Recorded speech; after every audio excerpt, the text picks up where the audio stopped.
എൻ്റെ പ്രിയരെ, നിങ്ങൾക്കറിയാമോ ഉണ്ണിമുകുന്ദൻ നായകനായി അഭിനയിച്ച മാർക്കോ എന്ന സിനിമയിലെ വില്ലൻ കഥാപാത്രത്തെക്കുറിച്ച്?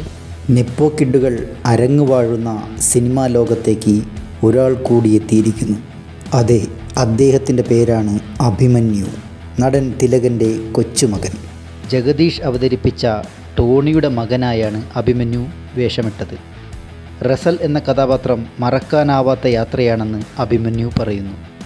പ്രേക്ഷകരുടെ വലിയ പിന്തുണകൾക്ക് അദ്ദേഹം നന്ദി പറഞ്ഞു. ആദ്യ ചിത്രമായതിനാൽ ചെറിയ തെറ്റുകളെല്ലാം സംഭവിച്ചിട്ടുണ്ടെങ്കിലും ഇനിയുള്ള അവസരങ്ങളിൽ അത് തിരുത്തുമെന്ന് അദ്ദേഹം ആഗ്രഹമറിയിച്ചു. മെക്കാനിക്കൽ എഞ്ചിനീയറിംഗിൽ ബിരുദധാരിയായ അഭിമന്യു മൾട്ടിമീഡിയ ആനിമേഷനും പഠിച്ചിട്ടാണ് സിനിമയിലേക്ക് വന്നത്. അച്ഛനെയും മുത്തച്ഛനെയും പോലെ അല്ല താനെന്നും താനൊരു ഇൻട്രോവേർട്ട് ആണെന്നും അദ്ദേഹം പറയുകയുണ്ടായി. ഉണ്ണിമുകുന്ദൻ വാട്സാപ്പ് മെസ്സേജിലൂടെ തന്നെ സിനിമയിലേക്ക് ക്ഷണിക്കുകയായിരുന്നു. അച്ഛൻ ഷമ്മി തിലകൻ ക്യാമറകളെക്കുറിച്ചും ഡബ്ബിങ്ങിൽ എങ്ങനെയാണ് മൈക്ക് കൈകാര്യം ചെയ്യുന്നത് എന്നതിനെക്കുറിച്ചുമെല്ലാം തനിക്ക് പറഞ്ഞു തരികയുണ്ടായി എന്ന് അദ്ദേഹം പറയുന്നു. ഡബ്ബിംഗ് ദിവസം കുറച്ചു നേരം തൻ്റെ കൂടെ വരികയും ചെയ്തു. അപ്പൂപ്പൻ്റെ കൂടെ അഭിനയിച്ചു, അച്ഛൻ്റെ കൂടെ അഭിനയിച്ചു, ഇന്ന് മകൻ്റെ കൂടെയും അഭിനയിക്കുന്നു എന്നാണ് ജഗദീഷ് തന്നെക്കുറിച്ച് പറഞ്ഞതെന്ന് അദ്ദേഹം ഓർമ്മിച്ചു. നായകനെ കടത്തി വെട്ടിയ വില്ലൻ എന്ന് പറയുമ്പോൾ പുലിമടയിൽ പിറന്ന കുട്ടിയല്ലേ അഭിമന്യു എന്ന് ആരാധകർ തിരിച്ചു ചോദിക്കുന്നു. പുലിമടയിൽ എന്തായാലും പൂച്ച പിറക്കുകയില്ല. അച്ഛൻ സിനിമയ്ക്ക് മുൻപ് തന്നെ ഉപദേശിച്ചത് എന്താണെന്ന് വെച്ചാൽ ധാരാളം സ്ക്രിപ്റ്റുകൾ വായിക്കുക എന്നുള്ളതാണ്.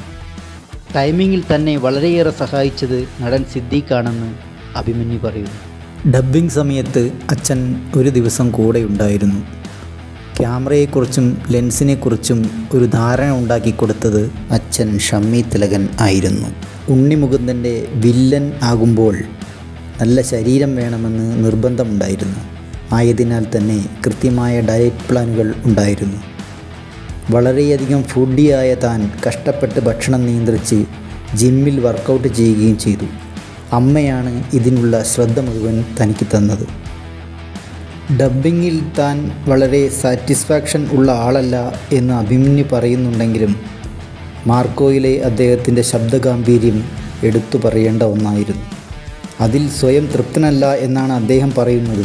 എന്നാൽ പുലിമടയിലെ പുലി മോശമാകില്ല എന്ന് ആരാധകരും പറയുന്നു.